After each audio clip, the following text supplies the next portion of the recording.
হ্যাঁ বলুন, কি কোথা থেকে এসেছেন? আমি এসেছি বাঁকুড়ার থেকে। আর আমার 4 বছর ধরে আমার পেনশনটি আটকে ছিল।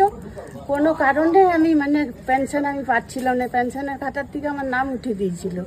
তারপরে মায়ের থানে ফেব্রুয়ারির 19 তারিখে আসি, আর এপ্রিলের 12 তারিখের মধ্যেই আমার কাজ সাকসেসফুল হয়। আপনি কি শুধু মানসিক করেছেন, এখানে জিনিস নিয়েছিলেন? জিনিস নিয়ে গেছিলাম, মায়ের দেওয়ার জিনিস নিয়ে গেছিলাম। ওতে পূরণ হয়ে গেছে? ওতে পূরণ হয়েছে। আমি মাকে মুকুট বানান করেছি, কাল্লাগানি মাকে মুকুট বানান করেছি, সোনার টিপ মাকে মুকুট বানান করেছি, বেনারসি শাড়ি, এবং আমার মেয়ে অসুস্থ হয়েছিল, অপারেশন হয়েছিল, তার জন্য তাঁতের শাড়ি বানান করেছিল।